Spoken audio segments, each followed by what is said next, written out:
Hola, muy buenas noches. Mi nombre es Sandra. En la introducción y cuerpo de este trabajo se realizará un análisis exhaustivo sobre las principales teorías y estrategias que nos plantea cada paradigma, como es el humanista, conductual, cognitivo, desde la perspectiva de cada uno de sus autores, y el papel esencial que trae la educación para nosotros como profesionales o como psicólogos en formación eh, en el campo educativo. Con todo esto se pretende que nosotros como estudiantes fortalezcamos nuestros conocimientos para cuando llegue el momento de ponerlos en práctica, sepamos a ciencia cierta de lo que estamos hablando y nuestro trabajo sea mucho más efectivo, ya que tenemos bases investigativas que se han adquirido durante este tiempo. Bueno, la primera pregunta que nos hacen acá es la siguiente. ¿Cuáles son las prácticas educativas tradicionales que históricamente se han mantenido y representan un reto para los profesionales en pedagogía y psicología del siglo XXI? Estuvimos investigando y nos dimos cuenta que la pedagogía tradicional se basaba más en conceptos, en lecturas, en una estructura educativa ya basada en conceptos específicos, excepcionales. Aquí tenemos que se centraba en el programa y en las explicaciones del docente. Recordábamos cuando el docente cogía, no sé, cogía el libro de sociales y empezaba a leer y contaba la historia y hablaba y dictaba y dictaba. Esa es una de las pedagogías tradicional. Se jerarquizaba directamente en lo conceptual, en lo intelectual, no era para nada dinámico. Era una disciplina impuesta como una condición necesaria para la enseñanza. ¿Qué quiere decir esto? Que le decían al alumno, tiene que aprender esto, tiene que esforzarse y tiene que sí o sí aprenderse tal cual como está acá. Lo que pasaba era que siempre lo que les decían es que usted tiene que sacar un 10 en esta materia, tiene que sí o sí sacarse el 10. Si saca 5 usted es malo, usted no sirve, le va a poner su llamado de atención y digamos que eso era lo que se basaba la pedagogía tradicional. Tenemos que era una planificación más técnica, no era no buscaban como diferentes estrategias para poder planificar esos métodos de enseñanza. Por otro lado, tenemos la pedagogía nueva, que pues es todo lo contrario, ¿no? Ahora con el auge que tenemos en el siglo XXI y con la tecnología, con pues como las nuevas generaciones nos hemos dado cuenta que la pedagogía nueva es aquella que ofrece métodos, dinámicas, dibujo y que se basa más, se enfoca más en las necesidades que cada alumno tiene. En este caso tenemos que se centran los intereses de los alumnos, piensa en los alumnos, hay como una inclusión en los alumnos. Entonces, a eso me lleva al segundo punto, donde nos habla qué estrategias podrían implementarse desde el paradigma conductual para la práctica dentro de un aula de un niño que tiene problemas en matemáticas. Entonces, digamos que en la pedagogía nueva podemos encontrar diferentes dinámicas por medio de dibujos, por medio de dulces, dependiendo, claro está, pues la edad y el curso donde nos encontremos implementando esto. Dice acá que es una relación creativa, productiva, abierta, es más como individual, es más como me voy a enfocar en mis alumnos o tal vez en este alumno que no logra comprender de maneras grupal como yo estoy explicando o como el docente está explicando su materia o el tema. Entonces es más como crear dinámicas, crear métodos que puedan estructurar un aprendizaje mejor y poder incluir, no sé, salidas pedagógicas, ir al cine, ver películas, hacer un juego y mediante esos juegos poder ir proponiendo las metodologías de enseñanzas según pues el currículo o el programa educativo que allí se tenga. Hay un artículo en el periódico El País que habla de la pedagoga Celinis Álvarez y indica más o menos que en la educación tradicional hasta los niños que sacan buenas notas se desconectan un poco y pierden la curiosidad. ¿Qué quiere decir esto? Que la pedagogía tradicional no había como ese interés descubrir, por ir más allá de si me están dictando tal tema, entonces voy a llegar a mi casa y voy a investigar. No, al contrario, si no, te necesito aprender esto, necesito hacer mi examen, pasarlo, porque me pongan un 10 y ya, se me olvida totalmente el tema. Eso es más o menos como la pedagogía tradicional y a lo que se refiere pues la pedagoga Álvarez. Pero si lo vemos más por el lado de una pedagogía nueva, de un aprendizaje nuevo, pues tenemos diferentes dinámicas para aprender y que podemos motivar a los alumnos a que puedan tomar como estas riendas de sus estudios y puedan mirar y no se sientan mal si no entienden alguna materia o algo, pero que sí sepan que tienen talento en diferentes materias como la música, el deporte, sociales, inglés. Hay muchas personas que no les va bien en matemáticas y usan diferentes estrategias para utilizarlas, pero también además les gusta la historia, entonces buscan diferentes recursos, van a la biblioteca, escuchan música, miran cine y de esta manera el aprendizaje se va haciendo más dinámico, más ameno, más curioso por parte del alumno. Leía otro artículo que decía que el mejor país en formar estudiantes era Finlandia, porque Finlandia se basaba en un método de aprendizaje diferente. Entonces decía tipo que en los primeros años no es necesario que el chico, que el alumno saque 10, sino no se basaban como una estructura numérica, no. Al contrario, simplemente les esparcían el conocimiento, lo que tenían que aprender, pero por medio de juegos, de dinámicas, de más que todo conectados con el ambiente. Decía ahí en el artículo que más o menos su horario de ingreso era de 8 a 9 de la mañana hasta las 3 de la tarde. Entonces se preguntaban por qué en tan corto horario podían aprender más y ser uno de los países con la mejor educación. Entonces explicaban que era porque les daban más enfoque a las necesidades de los alumnos. Decían, yo no puedo poner a mi alumno a ver una materia como es sociales, historia o como es matemáticas a las 7 de la mañana porque el niño llega con sueño y se me va a dormir. Entonces lo que yo tengo que hacer es prolongar su sueño, ¿sí? Que duerma sus 8 horas, sus 10 horas, lo que está establecido y que pueda llegar a mirar sus materias de una forma más diferente. Entonces también decía que hay que agrupar a todos los alumnos, es bueno agruparlos de diferentes edades para que ellos puedan aprender un poco de cada uno. Entonces digamos que en conclusión lo que nos queda de esto es que el método de aprendizaje tiene que ser un aprendizaje nuevo, tiene que ser un aprendizaje que se base en las necesidades de cada alumno, que le guste. Tal vez en el artículo decía que pronto a los maestros es un poco exhaustivo porque a veces uno se tiene que enfocar en los alumnos de manera individual, pero decía, se pueden buscar estrategias grupales donde estos niños puedan aprender de sus compañeros, se puedan entusiasmar, se puedan inyectar un poco de esa motivación en diferentes pues, materias o en las que presenten un poco de dificultad en el aprendizaje.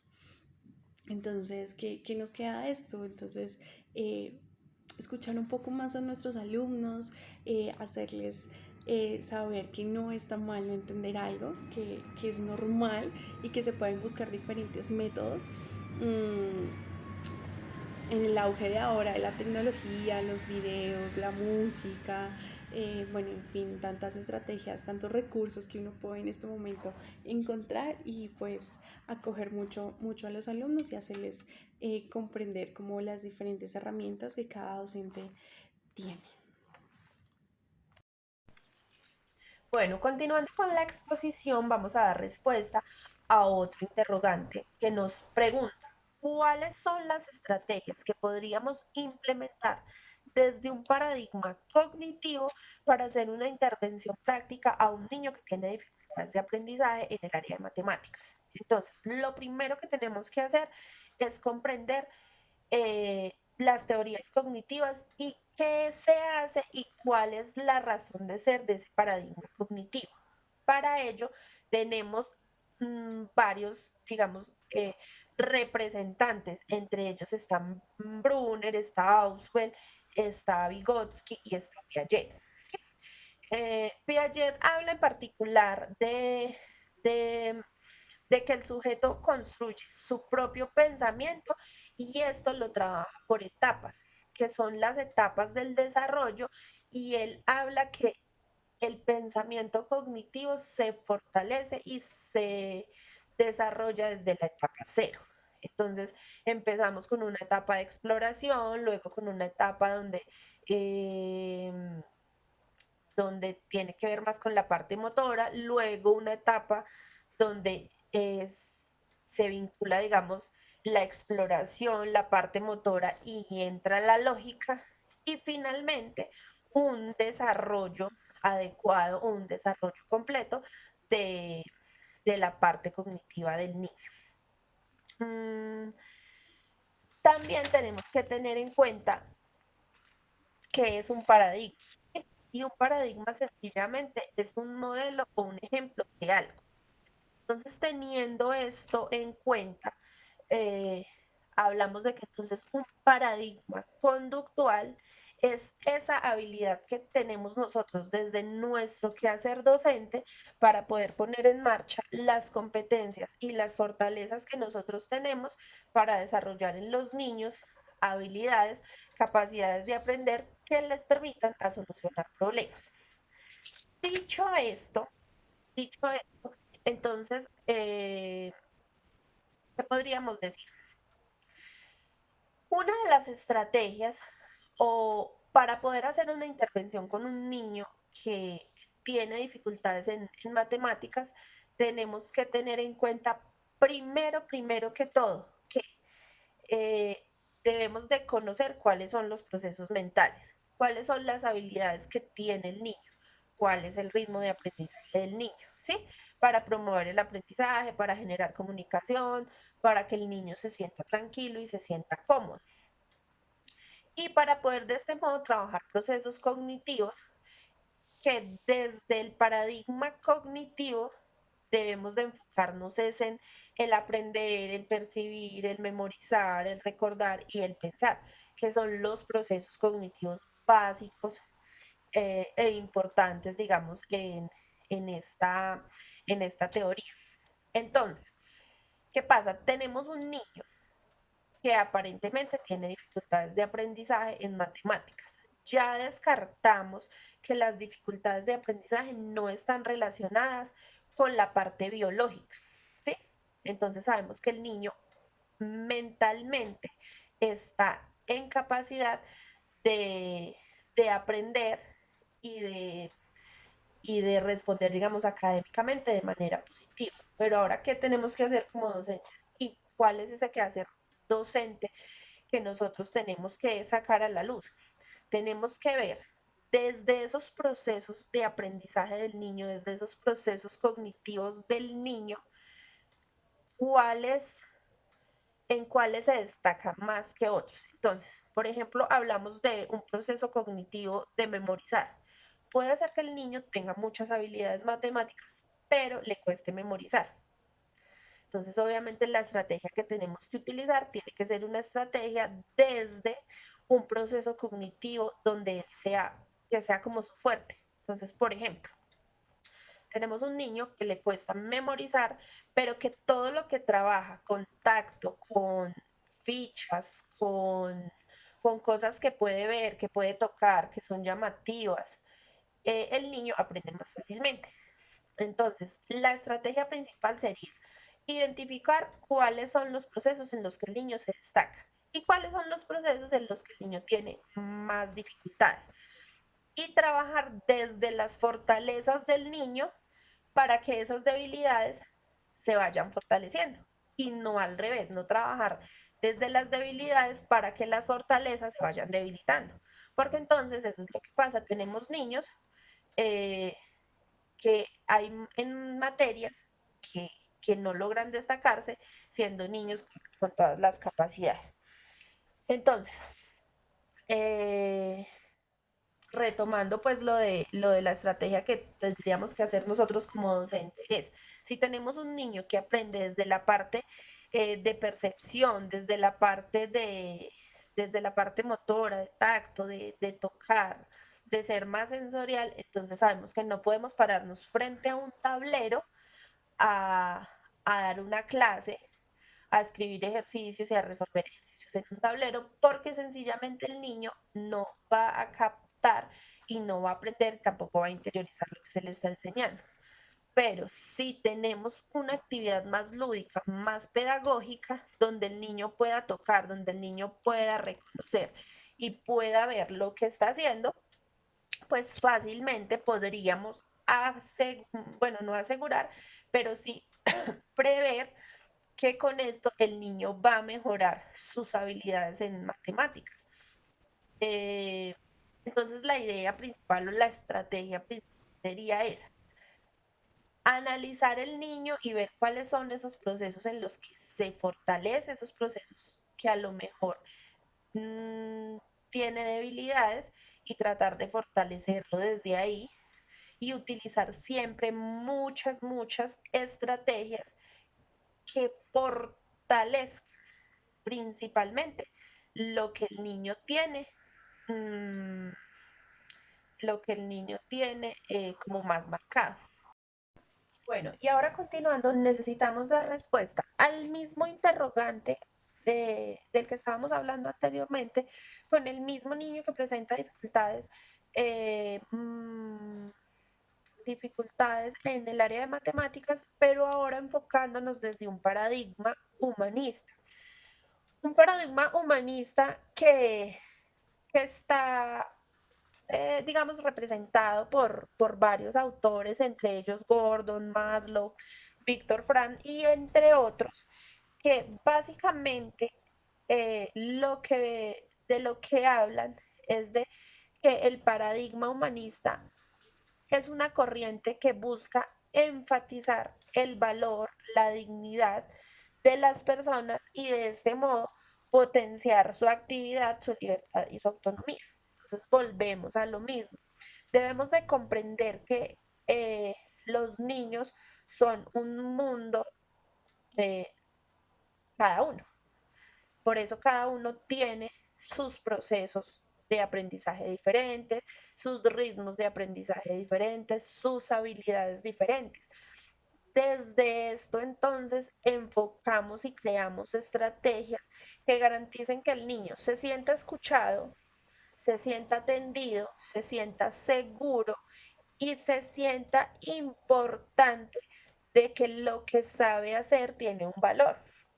Entonces no podemos, digamos, eh, menospreciar dos niños que tienen habilidades matemáticas, pero distintas. Entonces tenemos un niño que tiene una muy buena memoria, que tiene muy buenas bases matemáticas y por lo general entonces es el que primero termina los ejercicios, el que entiende más fácil el ejercicio, con una explicación. Y tenemos otro niño que obviamente necesita de estrategias, de cosas más didácticas, de cosas más prácticas, más de tocar, de sentir, de percibir, pero también aprende las matemáticas. Entonces, si lo ponemos en la balanza, pues como docentes para nosotros sería más fácil que sean niños como el primero, que con la primera explicación entiendan y no niños que requieran de tanta atención. Pero si lo ponemos en la balanza, pues obviamente los dos están llegando al resultado que yo como docente necesito y es que aprendan. Entonces, cuando un niño se siente escuchado, cuando un niño se siente valorado y ve que sus habilidades sí son importantes y son tenidas en cuenta, pues entonces obviamente se van a mejorar estos procesos. Entonces, en general o en conclusión, respecto a estos dos paradigmas y a las estrategias que se deben trabajar, básicamente es tener presente y tener en cuenta cuáles son todas esas habilidades que tiene el chico, cuáles son todas esas fortalezas y trabajar desde esas fortalezas eh, para que el proceso de aprendizaje, obviamente, sea un proceso de aprendizaje más efectivo y sea un proceso de aprendizaje que perdure en el tiempo y que no sea solamente durante las clases. Cabe resaltar que la familia es la primera escuela que existe en el desarrollo de los seres humanos, es decir, que es muy importante que desde muy pequeños se formen en valores éticos y morales, que al llegar a la escuela se sigan instruyendo, pero es aquí en esta época donde no se debe descuidar nuestro rol de agentes educativos que tenemos nosotros como padres y albergar la responsabilidad en los docentes, ya que la educación debe ser un compromiso tanto de la escuela como de la familia para que los niños y niñas puedan formarse tanto intelectualmente como emocionalmente.